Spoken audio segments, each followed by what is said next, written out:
Pesakit yang mampu solat mengiring. Bagi pesakit yang mampu solat secara mengiring, ada beberapa langkah yang perlu diikuti. Antaranya, sebelum memulakan langkah tersebut, pesakit perlu mengalihkan badannya menghadap ke arah kiblat.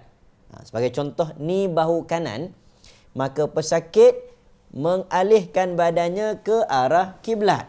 Seperti ini. Okey, kaki dan bahu badan menghadap ke arah kiblat. Mari kita lihat cara solat secara baring, mengiring. Sekiranya pesakit tidak mampu menghadap kiblat, pesakit boleh solat ke arah lain mengikut keadaannya. Berniat dan takbiratul ihram. Mulakan solat seperti biasa dengan berniat, takbiratul ihram dan seterusnya membaca Al-Fatihah. Rokok. Seterusnya, rokok dengan menundukkan sedikit kepala sebagai isyarat rokok. Iktidal. Kemudiannya, lakukan iktidal dengan mengangkat semula kepala. Sujud dan duduk antara dua sujud. Pesakit seterusnya perlu bersujud dengan menundukkan kepala melebihi paras yang dilakukan ketika rokok sebagai isyarat sujud. Teruskan solat dengan duduk antara dua sujud. Ulang perbuatan yang sama sehingga sempurna solat.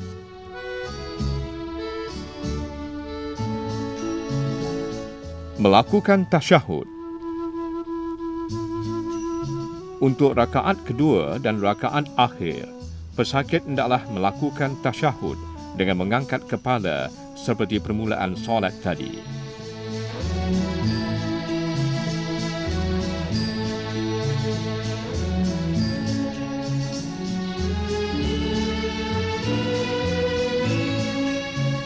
Akhiri solat dengan salam.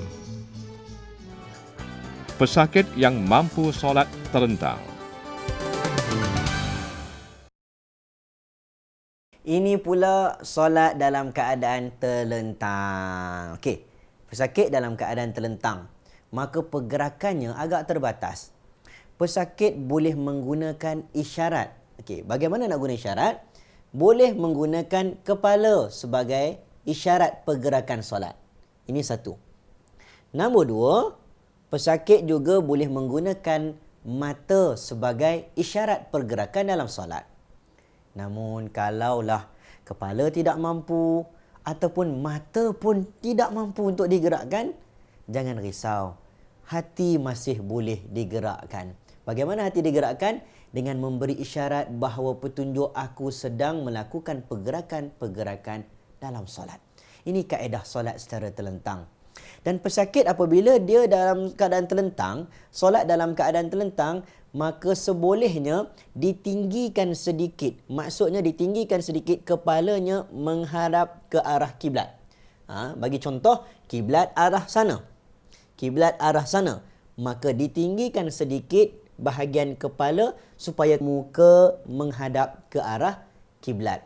Termasuklah tapak kakinya menghadap ke arah kiblat.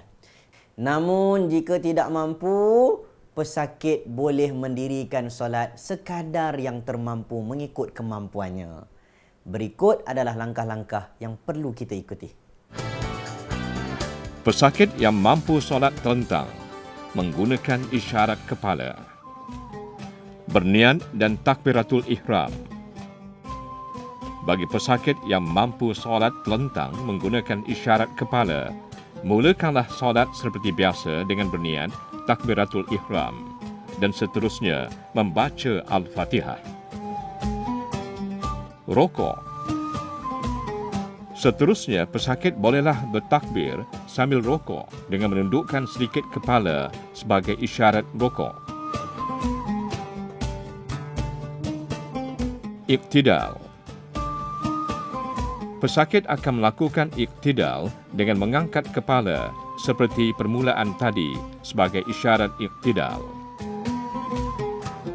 Sujud dan duduk antara dua sujud. Pesakit seterusnya perlu bersujud dengan menundukkan kepala melebihi paras yang dilakukan ketika rokok sebagai isyarat sujud.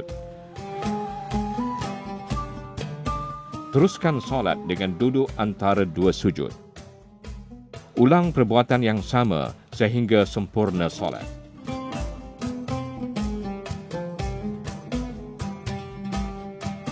Melakukan tasyahud.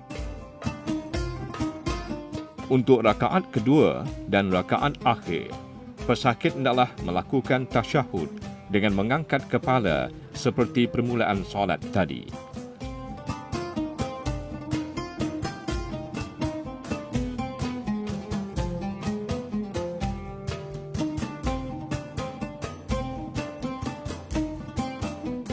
Akhiri solat dengan salam.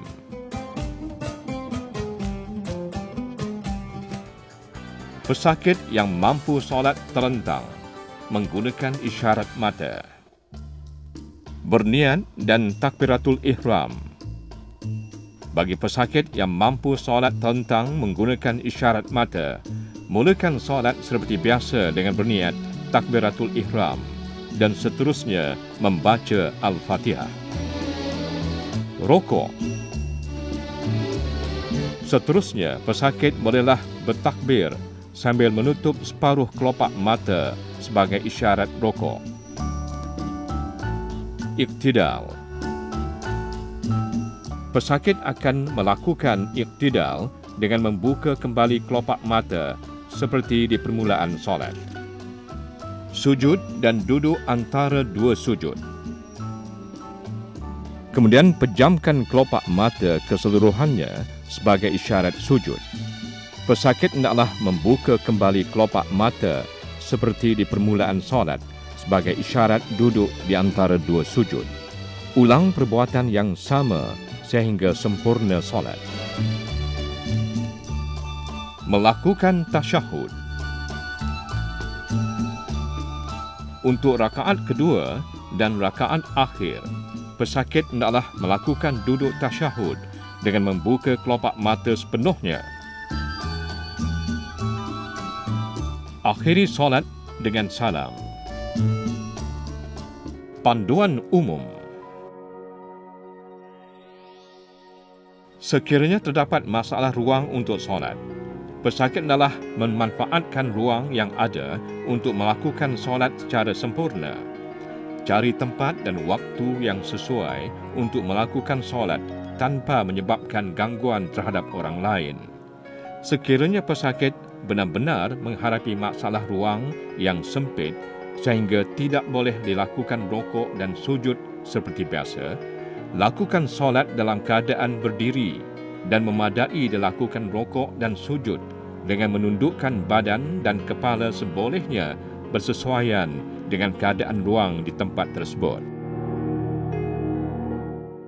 Alhamdulillah, seronok kita kali ni. Kita sudah pun selesai mempelajari cara berwuduk, cara bertayamum dan juga cara solat, sama ada solat secara duduk, berdiri maupun solat secara berbaring. Kita minta kepada Allah Subhanahu Wa Taala, minta banyak-banyak doa, semoga Allah kurniakan kepada kita ilmu yang bermanfaat. Dengan ilmu tersebut dapat kita istiqamah mendirikan solat. Sama ada kita diuji oleh Allah ketika dalam keadaan sihat maupun Allah uji kita dalam keadaan sakit. Assalamualaikum warahmatullahi wabarakatuh.